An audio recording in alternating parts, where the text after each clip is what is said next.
Food safety culture atau budaya keamanan pangan. Apa sih food safety culture? Dan kenapa kemudian food safety culture ini menjadi bagian penting dan dipersyaratkan di berbagai standar keamanan pangan yang direkognisi oleh dunia. Seperti kita ketahui dalam Global Standard for Food Safety yang dipublish oleh BRC, salah satu pasal di pasal 1.2 mempersyaratkan tentang food safety culture. Begitupun pula dalam persyaratan FSSC, Food Safety System Certification, food safety culture ini dipersyaratkan dalam annex atau dalam additional requirement of FSSC. Kita akan bahas apa, kenapa, dan bagaimana kemudian food safety culture ini dapat diimplementasikan dalam food industries. Bersama saya, Samsul Arifin.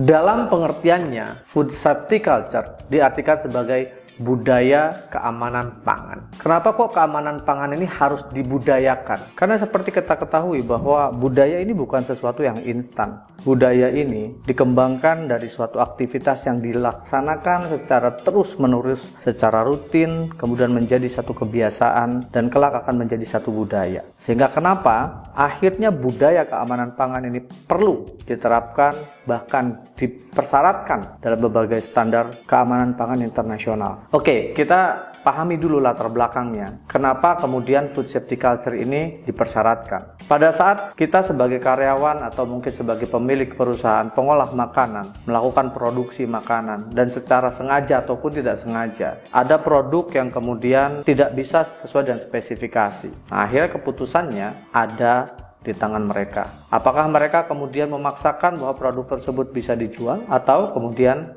harus dibuang karena tidak sesuai dengan kualitas, bahkan bisa jadi menyalahi resiko keamanan pangan. Nah, dalam kasus ini, jika satu organisasi tidak memiliki budaya, tidak memiliki concern, tidak memiliki komitmen terhadap keamanan pangan, bisa jadi produk tersebut kemudian dimasukkan ke dalam produk yang baik dan dijual bersama-sama dengan produk yang lainnya, tanpa konsumen tahu bahwa di dalam produk tersebut bisa saja ada produk-produk yang tidak aman. Karena mereka bilang, ya who knows. Nah, itulah kemudian kenapa konsep budaya harus kemudian menjadi salah satu parameter, harus menjadi salah satu poin penting yang harus dikembangkan. Ketika kondisi tersebut terjadi, contoh tersebut terjadi di satu organisasi atau di satu perusahaan pengolah makanan yang mereka memiliki komitmen kuat untuk hanya memproduksi makanan yang baik, hanya memproduksi makanan yang aman untuk dikonsumsi, tentu saja hal itu tidak akan terjadi. Karena mereka sudah semua paham. Latar belakang yang lainnya adalah kenapa kemudian budaya keamanan pangan ini harus dikembangkan dan dilaksanakan atau diimplementasikan, bahkan menjadi persyaratkan. Awal mulanya ketika banyak perusahaan sudah memiliki sertifikasi. Banyak perusahaan pangan di dunia sudah mendapatkan pengakuan bahwa mereka memiliki sistem manajemen keamanan pangan yang diakui secara internasional. Tetapi dalam banyak kasus, ternyata sertifikasi saja tidak menjamin bahwa produk yang kemudian diedarkan bebas dari resiko ketidakamanan pangan, bebas dari resiko foodborne illness. Semakin banyak kejadian-kejadian yang ditimbulkan karena cara produksi yang baik dan benar tidak dilaksanakan secara konsisten. Banyak kemudian bermunculan penarikan produk pangan di dunia yang disebabkan oleh hal tersebut, sehingga memicu satu kesadaran bahwa sebetulnya membangun sistem tidak melalui di atas kertas. Membangun sistem tidak melalui berdasarkan fasilitas yang baik, tata kelola yang baik, tetapi juga membangun mindset, membangun budaya jauh lebih penting dibandingkan hanya sekedar dua hal tersebut. Maka kemudian persyaratan bagaimana perusahaan membudayakan satu aspek atau nilai-nilai yang dimiliki oleh setiap karyawan, oleh setiap pemilik perusahaan, oleh senior manajemen yang terlibat langsung dalam industri pengolahan makanan atau minuman, memiliki kewajiban untuk mengembangkan satu aspek yang disebut dengan food safety culture. Nah, tentu saja hal ini harus ada pendekatan, harus ada mekanisme, harus ada cara yang harus dilakukan. Yang endingnya bahwa perusahaan memiliki satu tatanan yang baik, memiliki satu mindset, pola pikir, bahkan awareness memproduksi makanan yang baik, memproduksi makanan yang sehat, terus-menerus menjadi satu hal yang mendasar, terus-menerus dilaksanakan menjadi satu hal yang continue. Sehingga ketika mindset sudah ditetapkan, ketika kemudian pola pikir ketika kemudian aktivitas harian sudah mencerminkan bahwa mereka ada atau tidak ada pengawasan, ada atau tidak ada supervisor, ada atau tidak ada pengendali mutu atau quality control, tetap bisa atau tetap memastikan produk yang dihasilkan aman untuk dikonsumsi. Dalam definisi yang ditetapkan bahwa budaya keamanan pangan ini adalah nilai, satu sikap atau praktik yang berlaku terkait dengan keamanan pangan yang diajarkan secara langsung, yang terus-menerus dikampanyekan, yang terus-menerus dibahas, yang terus-menerus kemudian didiskusikan, yang terus-menerus diinformasikan kepada seluruh pihak yang terlibat di dalamnya. Sehingga suatu saat dari suatu kebiasaan ketika dilaksanakan dalam jangka waktu yang cukup akan membentuk suatu budaya. Dan ketika budaya sudah terbentuk, maka tidak ada lagi hal yang menjadi kekhawatiran karena setiap karyawan yang terlibat dalam pekerjaan, mereka sudah memiliki mindset dan mereka sudah memiliki mental dan mereka sudah memiliki budaya bahwa mereka hanya memproduksi dan hanya mengedarkan atau menjual produk-produk yang aman, bermutu dan sesuai dengan persyaratan atau perundangan yang berlaku. Berdasarkan survei bahwa 80% profesional dan ahli keamanan pangan percaya bahwa menciptakan budaya keamanan pangan yang baik adalah pekerjaan yang paling penting dari setiap pengelolaan atau dari setiap manajemen, setiap organisasi atau di setiap perusahaan yang memproduksi makanan dan minuman. Dengan konsep unsafe behavior, it will become unsafe product. So safe behavior will be safe product. Jadi dengan membudayakan satu kebiasaan, dengan melaksanakan suatu kebiasaan dan membentuk suatu budaya keamanan pangan, maka secara langsung ataupun tidak langsung akan terbentuk pula keyakinan dan confidence level. Keyakinan bahwa apa yang diproduksi kemudian menjadi baik, mematuhi semua persyaratan yang berlaku. Kemudian faktor apa yang mendorong budaya keamanan harus diterapkan oleh satu industri? Yang pertama tentu saja dari senior manajemen. Pimpinan perusahaan atau senior manajemen wajib memberikan teladan. Dari survei yang dilakukan, kurang lebih 54% percaya bahwa faktor pimpinan perusahaan atau senior manajemen berpengaruh terhadap sukses tidaknya satu budaya keamanan pangan diterapkan. Lantas yang kedua adalah dari customer. Customer tentu saja selalu meminta produk yang terbaik, produk yang selalu aman. Dijamin bahwa resiko keamanan pangannya tidak terdampak kepada customer atau bahkan kepada consumer. Maka salah satu faktor mendorong bahwa satu industri harus menerapkan, mengimplementasikan food safety culture juga dari customer. Kemudian dari pemerintah. Pemerintah melalui alat regulasinya kemudian menekankan bahwa harus mengikuti semua persyaratan dan perundangan yang berlaku. Sehingga mau tidak mau, suka tidak suka, secara konsisten menekan perusahaan tersebut harus memiliki kepatuhan yang terus-menerus dijaga. Dan ketika kepatuhan ini dilaksanakan terus-menerus menjadi suatu kebiasaan, itu pun akan bisa menjadi budaya. Dan tentu saja staff yang ada di dalamnya, dari mulai staff terbawah sampai middle management ataupun senior management juga terlibat untuk mendorong bahwa pelaksanaan budaya keamanan pangan ini bisa dieksekusi secara baik dan konsisten. Lantas bagaimana kemudian budaya keamanan pangan ini perlu kita kembangkan dalam satu perusahaan? Tentu saja pastikan dulu bahwa perusahaan paham bahwa budaya ini membentuk karakter, dan pembentukan karakter tidak dalam waktu yang singkat, sehingga perlu action plan atau rencana tindakan baik jangka pendek,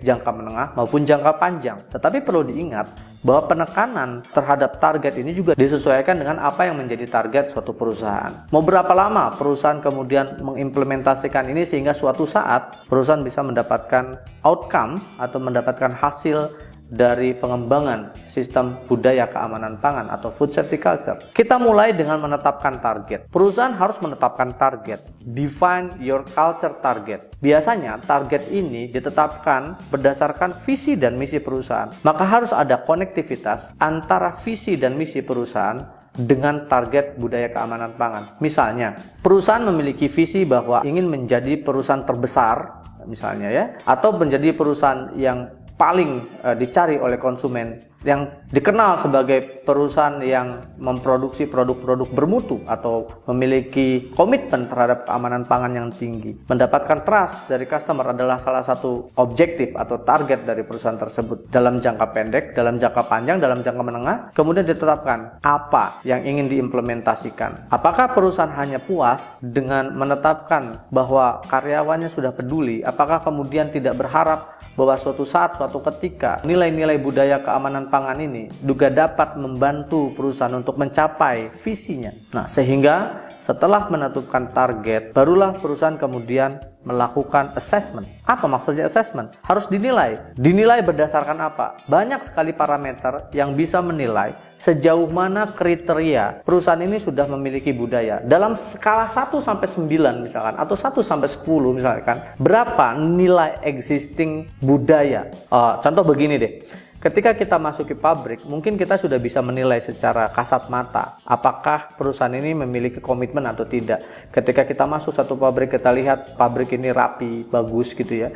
Orangnya tertib, kelihatan dari semua aktivitasnya teratur. Itu kita sudah bisa nilai bahwa wah, mereka memiliki kebiasaan yang baik, bahkan mereka memiliki komitmen yang tinggi. Tapi ketika kita masuk ke satu perusahaan yang mungkin kita lihat banyak sekali ketidaksesuaian atau banyak sekali hal yang menurut kita kok gini ya, kok karyawannya misalkan banyak menggunakan pakaian kerja keluar pabrik, misalkan tidak teratur, banyak barang-barang bekas di sekitarnya, tanaman tidak teratur. Ini dari sisi faktor eksternal ya, kita belum masuk ke dalam. Nah, kita sudah bisa menilai sebetulnya. Sehingga hal yang tadi saya katakan bahwa kita tetapkan dulu apa target perusahaan dan tetapkan dulu berapa nilai kita saat ini. Kita harus menilai diri kita. Nah, tapi syaratnya dalam melakukan self-assessment atau menilai diri sendiri harus jujur gitu ya. Bisa juga dengan cara lain untuk mendapatkan penilaian mungkin dari orang lain yang datang atau dari asesor, atau mungkin kita bisa minta pihak ketiga untuk menilai kondisi kita seperti apa. Sejauh mana kepatuhan pemenuhan kita terhadap target yang kita sudah tetapkan dalam hal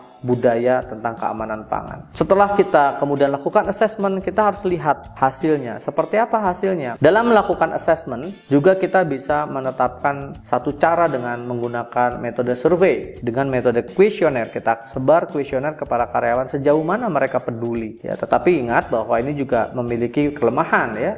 Bisa jadi kuesioner tersebut tidak sesuai dengan aktivitas mereka atau tidak relevan gitu, atau bahkan kesulitan bagaimana cara mengisinya. Sehingga ini perlu dikembangkan satu survei yang memadai, survei yang memang mendapatkan kondisi konkret atau real sebenarnya, sehingga kita dapat inputan bahwa kondisi kita ini sejauh apa. Misalkan gimana sih bikin kuesioner ya, nanti akan kita jelaskan pada pelatihan yang lebih spesifik ya, untuk mengembangkan atau untuk mendapatkan penilaian secara objektif dari menggunakan metode kuesioner, sehingga kita tahu posisi saat ini sudah ada dalam level mana. Kemudian dari situlah kita dapatkan poin-poin apa saja yang menjadi kelemahan, poin-poin apa saja yang selalu berulang atau kesalahan-kesalahan kecil yang sama, kesalahan-kesalahan atau aktivitas yang sering kali terjadi atau disebut dengan common problem, dan kita bisa mengidentifikasi apa yang menjadi common problem dalam industri kita atau dalam fasilitas pabrik kita. Setelah itu baru kita tetapkan yang disebut dengan create an action plan. Kita tetapkan apa tindakan lanjutannya, bagaimana kemudian membuat suatu aktivitas ini secara rutin terus-menerus dilaksanakan. Ya, bisa saja dengan berbagai cara, misalkan dengan cara briefing setiap pagi, bisa saja dengan memberikan inputan kepada para karyawan, memberikan pembelajaran setiap minggu, mungkin setiap bulan kita akan bahas apa yang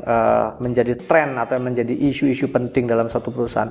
Intinya aktivitas yang sehari-hari kemudian harus melibatkan mereka dari mulai pimpinan tertinggi sampai karyawan. Setelah itu baru kita akan mereview sejauh mana aktivitas tersebut dieksekusi, sejauh mana kemudian kita evaluasi. Lakukanlah review setiap tahun sekali setidaknya untuk melihat apakah ekspektasi kita sudah sesuai, apakah harapan yang ditetapkan oleh pimpinan perusahaan untuk membuat suatu perusahaan memiliki budaya yang baik sudah sejauh mana. Setelah kita review, setelah kita evaluasi, baru kita mendapatkan output. Apakah kemudian program tahun berikutnya disesuaikan lagi dengan ekspektasi awal, atau program ini perlu kita modifikasi.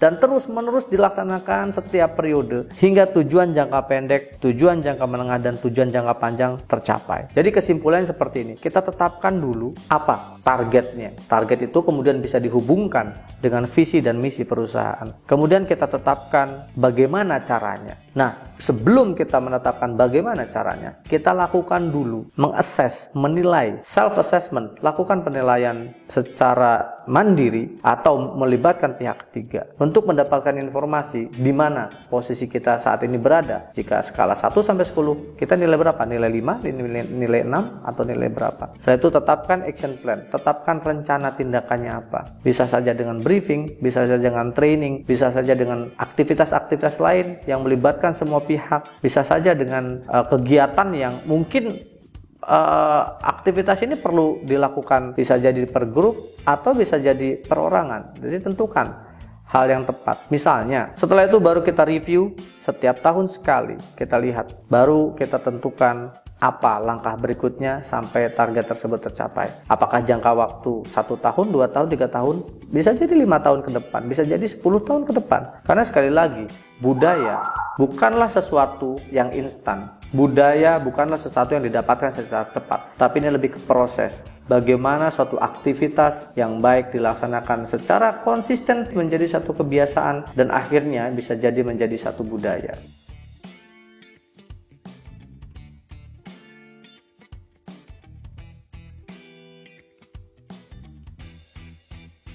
Kawan GRI, pastikan ikuti terus Instagram kami, Facebook kami, YouTube kami. Dapatkan informasi-informasi yang penting dan mudah-mudahan bisa bermanfaat bagi kawan GRI. Bersama saya, Samsul Arifin.